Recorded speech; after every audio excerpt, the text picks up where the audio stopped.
Thanks for tuning in.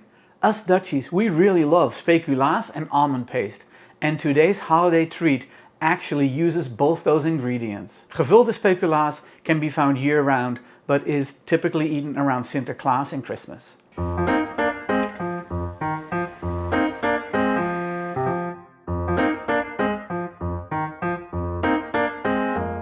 Hi, I'm Toine and welcome to my kitchen. If you're new to this channel, I focus on cooking foods from my home country, the Netherlands, and some of its former colonies such as Indonesia. Today's recipe, Gevulde Speculaas, is a layer of almond paste sandwiched between two layers of Speculoos. Not necessarily the crunchy kind like you get in the windmill cookies in the United States, a little bit more chewy, but still that same flavor profile. My Gevulde Speculaas recipe consists of three components: the dough, the filling, and the finishing touches.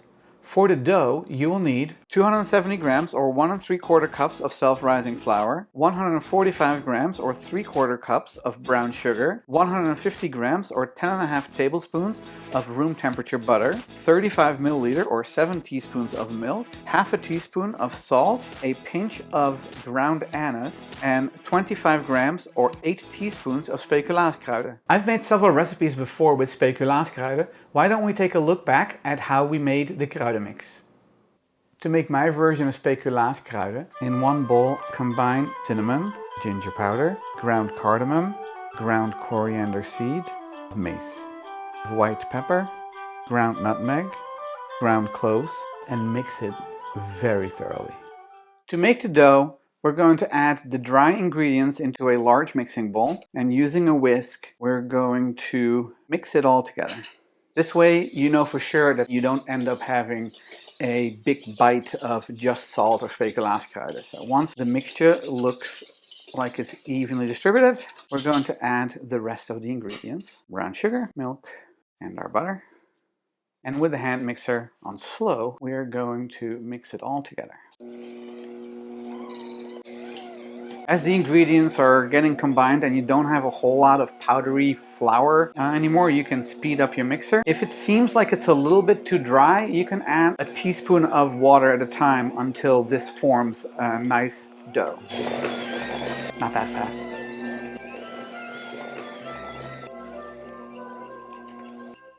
So the consistency you're looking for is like a soft Play-Doh. I'm just going to form it into a ball and then wrap it in plastic wrap. Let it rest in the fridge for at least an hour.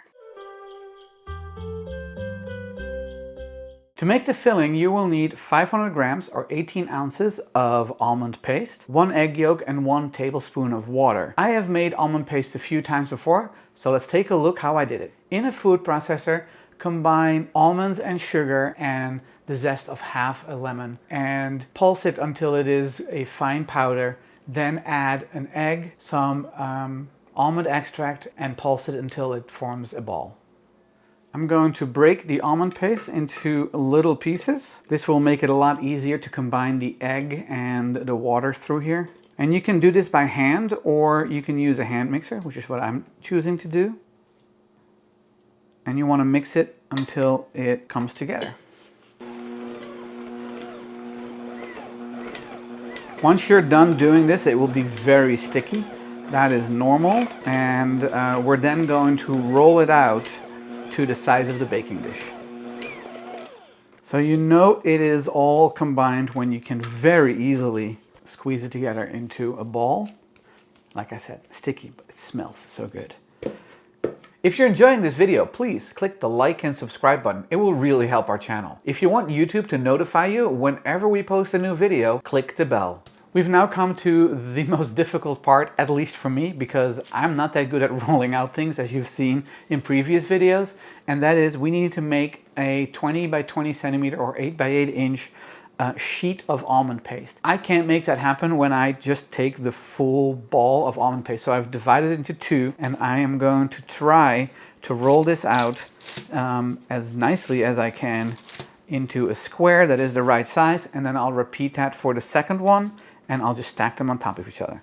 Now, if you're a seasoned roller outer, then you can probably do this in one fell swoop. I take many passes because every time I do it differently, I end up with the weirdest shape. So I just keep rotating it And let's take a quick measurement and see. So this is only 6 inches, but this is almost 7. So let's see if this needs to get wider. I need to roll like this.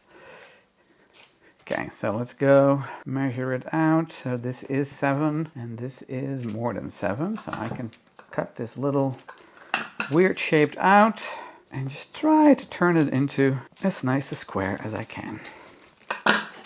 Let me repeat it for the second half.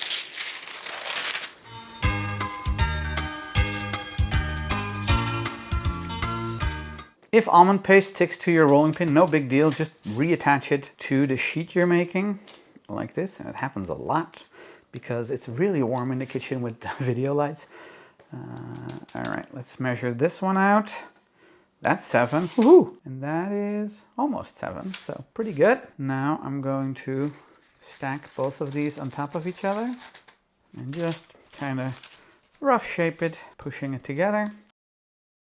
I have formed a square out of my stacked sheets of almond paste, and using the baking dish that we'll use, I'm just looking to make sure that it is about the right size, and it is. What we're going to do is have the dough cover all the sides, so the almond paste has to be a little shy of the width of the dish. I'm going to cover this up and put it in the fridge so that it can firm up, and then whenever we've rolled out the dough and it's time to put it in the dish, we will take it out. Now that the dough has rested in the fridge, I have weighed it and cut it into 2 pieces. One approximately 2/3 of the weight and the remaining 1/3. I've left the smaller piece because that will be the lid, if you will, of the Gevulde Speculaas in the fridge. And I'm going to roll this out. I'm going to start by dusting our work surface. And again, since the baking dish is approximately 8 by 8, the goal is to roll it out into something slightly larger than 8 by 8 because we want it to go up the sides as well. Just to make sure that the rolling pin doesn't stick, I'm going to just rub a little bit of flour on it and we're going to start rolling this.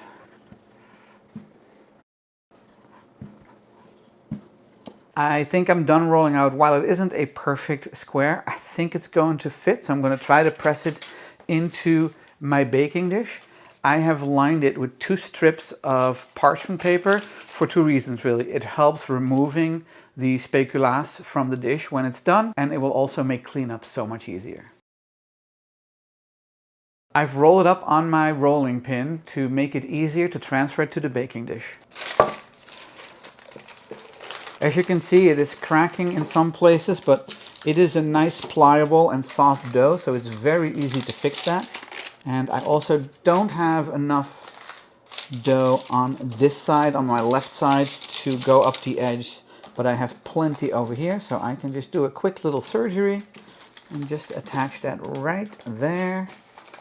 And then a little bit more here. And I think that I can use this in this little corner. That's pretty decent, right? I've taken my almond paste out of the fridge and we'll see if I rolled it out big enough. So let's lay it in here. Actually, it's pretty good. I'm going to press it just to get it to the edges as much as I can.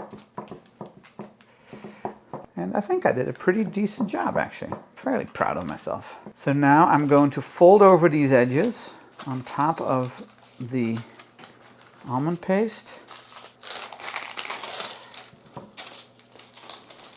And I'm now going to roll out the remaining dough. When I was learning how to make Gevulde Speculaas, a lot of recipes actually used a lot less almond paste than I do. And while the taste was fine, I actually really like my Gevulde Speculaas to be really gevuld, filled with a lot of almond paste. So I added a good amount of almond paste to my recipe, so it definitely is not lacking in almond flavor. So here we go. This one doesn't have to be as large, of course. I'm using 1/4 inch or 5mm spacers on my rolling pin for 2 reasons. One, it makes me roll out stuff evenly, but also this is the kind of thickness I like on my Gevulde Speculaas because you don't want this to be too thin. I'm going to do the same thing. I'm going to roll it up on the rolling pin and transfer it to the baking dish. I'm pressing the top layer on the other dough to really seal it in. I have preheated the oven to 180 degrees Celsius or 350 degrees Fahrenheit in non-convection mode. Now that I've put the lid on top of the Gevulde Speculaas, it's time for the finishing touches. For that, you will need 1 egg beaten with 1 teaspoon of milk for an egg wash. And we're going to start by brushing a little bit on top. And when you get Gevulde Speculaas in the Netherlands, you get it as little squares. So when this is all done, we're going to cut it into even squares as best as you can. And what I like to do is put 1 almond in every square. So we are going to cut this into 5 centimeter by 5 centimeter squares. So I need a total of 16 almonds.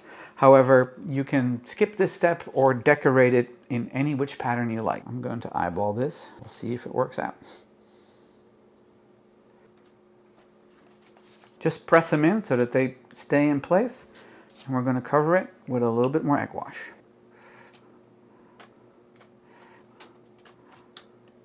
And now it's time to put it in the oven. We're going to put the Gevulde Speculaas in the oven on the middle rack, and it will be baking for 35 to 40 minutes. It's been 36 minutes, and I'm just going to check to see the color.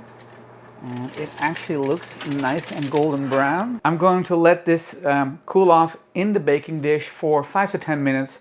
Then I will remove it and put it on a rack and let it cool completely before we cut it into squares. The Gevulde Speculaas is cooled off, so I'm going to cut it into squares. And as I was measuring this out, I realized that my almonds aren't perfectly spaced, so we'll have some uneven pieces of Gevulde Speculaas, but that's okay.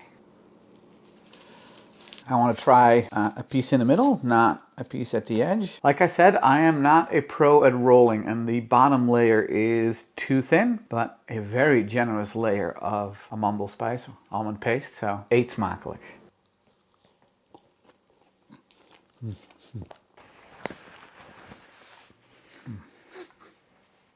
That is so good. I love the combination of the spices in the dough and then that rich, delicious almond paste in the middle. Definitely tastes like the holidays to me, even though it is served year-round in the Netherlands. To me, this just reminds me of home. I'm going to take another bite. Fantastic. I hope you enjoyed this video. If you did, please click the like and subscribe button, and don't forget to share it with your friends. If you have any questions or memories of eating Gevulde Speculaas in the Netherlands, please leave them in the comments below. We love to hear from you. I will put the written recipe on my website, toineskitchen.com, and you can follow me on social media. If you make Gevulde Speculaas, take a photo and post it on Instagram with the hashtag ToinesKitchen, and I will feature it in my story and on my website. Thanks, and I'll see you in the next one.